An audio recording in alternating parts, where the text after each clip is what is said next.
Hi ನಮಸ್ಕಾರ, ಗೀತಾವಿ ಅಡುಗೆ ಮನೆಗೆ ನಿಮಗೆಲ್ಲರಿಗೂ ಸ್ವಾಗತ. ಇವತ್ತಿನ ರೆಸಿಪಿ ಬಂದ್ಬಿಟ್ಟು ಡಾಬಾದೊಳಗೆ ಮಾಡ್ತಾರಲ್ಲ ಪನ್ನೀರ್ ಕರಿ. ಅದು ಯಾವ ರೀತಿ ಮಾಡೋದು ಅಂತ ಹೇಳಿ ತೋರಿಸ್ಕೊಡ್ತೀನಿ. ತುಂಬ ಚೆನ್ನಾಗಿರ್ತೈತೆ. ಬನ್ನಿ ಯಾವ ರೀತಿ ಮಾಡೋದು ನೋಡ್ಕೊಂಬರೋಣ.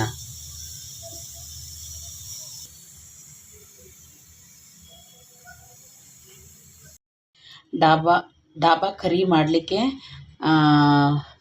ಮಸಾಲ ರೆಡಿ ಮಾಡೋಣ. ನೋಡಿ, 2 ಟಮಾಟ ನಾನು ಈ ರೀತಿ ತೊಳೆದು ಕಟ್ ಮಾಡಿ ಇಟ್ಕೊಂಡಿದ್ದೀನಿ, ಅದು ಹಾಕ್ಕೊತೀನಿ. 7 ಗೋಡಂಬಿ, ಒಂದು 10ರಿಂದ 12 ಬೆಳ್ಳುಳ್ಳಿ, 2 ಹಸಿಮೆಣಸಿನ್ಕಾಯಿ, 1 ಇಂಚಷ್ಟು ಶುಂಠಿ, ಅದನ್ನ ಈ ರೀತಿ ಕಟ್ ಮಾಡಿ ಇಟ್ಕೊಂಡಿದ್ದೀನಿ ತೊಳೆದು. ಈಗ ಮಿಕ್ಸಿ ರುಬ್ಕೊಂಬಿಡೋಣ. ನೋಡಿ, ನುಣ್ಣಗೆ ರುಬ್ಕೊಂಡಿದ್ದೀನಿ. 200 ಗ್ರಾಮ್, ಒಂದು ಪಾತ್ರೆಗೆ 200 ಗ್ರಾಮಷ್ಟು ಪನ್ನೀರನ್ನ ಹಾಕ್ಕೊತೀನಿ. ನೀವು ಈ ಸೈಜ್ಗನ ಕಟ್ ಮಾಡಿ, ಇಲ್ಲಾಂದರೆ ಇನ್ನೂ ಸಣ್ಣಗನ ಕಟ್ ಮಾಡಿ, ನಿಮ್ಮ ಇಷ್ಟ. ನಾನು ಈ ಸೈಜಿಗೆ ಕಟ್ ಮಾಡಿದ್ದೀನಿ.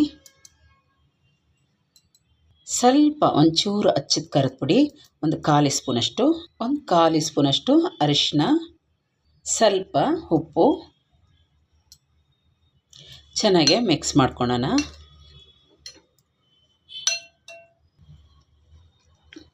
ನೋಡಿ, ಎಲ್ಲ ಮಿಕ್ಸ್ ಆಗಿದೆ. ಒಂದು ನಾನ್ ಸ್ಟಿಕ್ ಫ್ಯಾನ್ ಇಟ್ಟು ಅದಕ್ಕೆ 1 ಸ್ಪೂನಷ್ಟು ಎಣ್ಣೆ ಹಾಕ್ಕೊತೀನಿ. ಸ್ವಲ್ಪ ಆ ಕಡೆ ಈ ಕಡೆ ಚೆನ್ನಾಗಿ ಹಿಂಗೆ ಮಿಕ್ಸ್ ಮಾಡೋಣ. ಈಗ ಈ ಪನ್ನೀರನ್ನ ಚೆನ್ನಾಗಿ ಮಿಕ್ಸ್ ಮಾಡ್ಕೊಂಡಿದ್ದೀವಲ್ಲ, ಇದು ಇದ್ರೊಳಗೆ ಹಾಕ್ಕೊಂಬಿಡೋಣ. ಗ್ಯಾಸ್ ಕಡಿಮೆ ಇಟ್ಕೊಂಡು ಸ್ವಲ್ಪ ಆ ಕಡೆ ಈ ಕಡೆ ತಿರ್ಸ್ಕೊಳೋಣ. ಒಂದು ಕಡೆ ಬೆಂದಿದ್ರೆ ಇನ್ನೊಂದು ಕಡೆ ಹಿಂಗೆ ತಿರ್ಸ್ಕೊತಾ ಇರೋಣ. ಚೆನ್ನಾಗಿ ಎಲ್ಲ ಕಡೆನೂ ಬೇಯ್ಕೊಳ್ಳಿ. ಲೈಟಾಗಿ ಸುಮ್ಮನೆಗೆ ನೋಡಿ, ಲೈಟಾಗಿ ಫ್ರೈ ಮಾಡ್ಕೊಂಡಿದ್ನಿ, ಸಾಕು. ಈಗ ಒಂದು ಬಾಣಲಿ ಇಟ್ಟು ಒಂದು 4 ಸ್ಪೂನಷ್ಟು ಎಣ್ಣೆ ಹಾಕೋಣ. ನೋಡಿ, 4 ಸ್ಪೂನ್ ಎಣ್ಣೆ ಹಾಕಿದ್ನಿ. ಸ್ವಲ್ಪ ಜೀರಿಗೆ, 1 ಎಲೆ, 1 ಪಲಾವ್ ಎಲೆ, ಮತ್ತು 2 ಲವಂಗ, 2 ಏಲಕ್ಕಿ, 1 ಅನಾನಸು ಮತ್ತು 1 ಚಕ್ಕೆ, ಇಷ್ಟು ಹಾಕ್ಕೊತೀನಿ. ಸಣ್ಣ ಕಟ್ ಮಾಡಿ ಇಟ್ಟಿದ್ದು ದಪ್ಪ ಈರುಳ್ಳಿ 2, ಅದು ಹಾಕ್ಕೊತೀನಿ. ಚೆನ್ನಾಗಿ ಮಿಕ್ಸ್ ಮಾಡ್ಕೊಳ್ಳೋಣ. ಕಲರ್ ಚೇಂಜ್ ಆಗೋ ಗಂಟ ಮೀಡಿಯಮ್ ಉರಿಯೊಳಗೆ ಚೆನ್ನಾಗಿ ಫ್ರೈ ಮಾಡ್ಕೊಂಬಿಡಿ. ನೋಡಿ, ಕಲರ್ ಚೇಂಜ್ ಆಗಿದೆ, ಚೆನ್ನಾಗಿ ಫ್ರೈ ಆಗಿದೆ, ಹಸಿ ವಾಸನೆ ಎಲ್ಲ ಹೋಗಿದೆ. ಇದಕ್ಕೇ ಒಂದು 1/4 ಸ್ಪೂನ್ ಅರಿಶಿನ, ಅಚ್ಚಿದ ಖಾರದ ಪುಡಿ 1 1/4 ಸ್ಪೂನು, ಅರ್ಧ ಸ್ಪೂನು ಧನಿಯಾ ಪುಡಿ, ಸ್ವಲ್ಪ ಚೆನ್ನಾಗೆ ಫ್ರೈ ಮಾಡ್ಕೊಳ್ಳೋಣ. ಈಗ ರುಬ್ಬಿಟ್ಟಿರೋ ಮಸಾಲೆ ಹಾಕ್ಕೊಂಬಿಡೋಣ. ಇದನ್ನೂ ಅಷ್ಟೇ ಹಸಿ ವಾಸನೆ ಹೋಗೋ ಗಂಟ ಚೆನ್ನಾಗಿ ಮಿಕ್ಸ್ ಮಾಡ್ಕೊಳ್ಳೋಣ. ಒಂದು 5 ನಿಮಿಷ ಮುಚ್ಚಿಡೋಣ. ನೋಡಿ, ಆ ಕಡೆ ಈ ಕಡೆ ಎಣ್ಣೆ ಬಿಟ್ಕೊಂಡಿದೆ. ನೋಡಿ, ಈಗ ಚೆನ್ನಾಗಿ ಫ್ರೈ ಮಾಡ್ಕೊಳ್ಳೋಣ, ಕೈ ಆಡಿಸ್ಕೊಳ್ಳೋಣ. ಈಗ ರುಚಿಗೆ ಎಷ್ಟು ಬೇಕಷ್ಟು ಉಪ್ಪು ಹಾಕ್ಕೊಳ್ಳೋಣ. ಈಗ ಚೆನ್ನಾಗಿ ಮಿಕ್ಸ್ ಮಾಡ್ಕೊಳ್ಳೋಣ. ಉಪ್ಪು ಹಾಕಿದ್ದೀವಲ್ಲ, ಮಸಾಲೆ ಬೇಯಬೇಕಲ್ಲ, 1 ಲೋಟಷ್ಟು ನೀರು ಹಾಕ್ಕೊಳ್ಳೋಣ. ನೀವು ಪನ್ನೀರಿಗೆ ಎಷ್ಟು ಬೇಕೋ ನೋಡಿಕೊಂಡು ಹದ ನೋಡಿಕೊಂಡು ಹಾಕ್ಕೊಂಡ್ರಿ. ಸ್ವಲ್ಪ ಸಕ್ಕರೆ ಹಾಕೋಣ, ಒಂದು 1/4 ಸ್ಪೂನಷ್ಟು. ಈ ಮಸಾಲೆ ಚೆನ್ನಾಗಿ, ನೀರು 2 ಚೆನ್ನಾಗಿ ಕುದಿಬೇಕು. ಒಂದು 10 ನಿಮಿಷ ಕುದಿಸೋಣ. ಒಂದು ಸತಿ ಮಧ್ಯ ಕೈ ಆಡಿಸ್ಕೊಂಬಿಡೋಣ.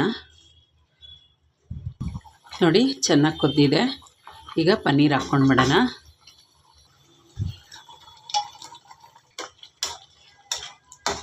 ನನ್ನ ಹತ್ರ ಫ್ರೆಶ್ ಕ್ರೀಮ್ ಇಲ್ಲ, ಸ್ವಲ್ಪ ಹಾಲಿತ್ತು, ಗಟ್ಟಿ ಹಾಲು, ಅದು ಹಾಕ್ಕೊತಾ ಇದ್ದೀನಿ. ಟೇಸ್ಟ್ ಇರ್ತೈತೆ. ಸ್ವಲ್ಪ ಕೊತ್ತಂಬರಿ ಸೊಪ್ಪು ಹಾಕ್ಕೊಳ್ಳೋಣ. ಚೆನ್ನಾಗಿ ಮಿಕ್ಸ್ ಮಾಡ್ಕೊಳ್ಳೋಣ. ಮೇಲೆ ಸ್ವಲ್ಪ ಕಸ್ತೂರಿ ಹಾಕ್ಕೊಂಡ್ಬಿಡೋಣ. ಕಸ್ತೂರಿ ಮೇಥಿ ಮಿಕ್ಸ್ ಮಾಡೋಣ. ನೋಡಿ, ಯಾವ ಥರ ಎಣ್ಣೆ ಬಿಟ್ಕೊಂಡಿದೆ, ಸಾಕು. ಗ್ಯಾಸ್ ಆಫ್ ಮಾಡೋಣ. ತೀರಾ ಕುದಿಸೋಕ್ಕೆ ಹೋಗಿದ್ರೆ ಗಟ್ಟಿ ಆಗ್ಬಿಡ್ತೈತೆ. ಈಗ ಸರ್ವ್ ಮಾಡ್ಕೊಳ್ಳೋಣ.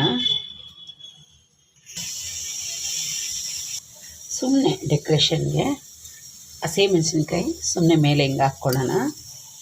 ಒಂದು ಅರ್ಧ ಸ್ಪೂನ್ ಬಟರ್ ಹಾಕ್ಕೊಂಬಿಡೋಣ. ಯಾಕೆ ಮಾಡೋದು ಅಂತ ನೋಡಿದ್ರಲ್ಲ, ಡಾಬಾ ಸ್ಟೈಲ್ ಪನ್ನೀರು. ನಿಮ್ಗೆ ಇಷ್ಟ ಆಯಿತಾ? ಇಷ್ಟ ಆದರೆ ಪ್ಲೀಸ್ ಒಂದು ಲೈಕ್ ಕೊಡಿ, ಸಬ್ಸ್ಕ್ರೈಬ್ ಆಗಿ, ಪಕ್ಕದೊಳಗಿರೋ ಬೆಲ್ ಬಟನ್ನ ಕ್ಲಿಕ್ ಮಾಡಿ. Thank you. ನಾನು ವೀಡಿಯೋ ನೋಡೋದಕ್ಕಾಗಿ ಬಾಯ್. ಹಾಯ್ ನಮಸ್ಕಾರ.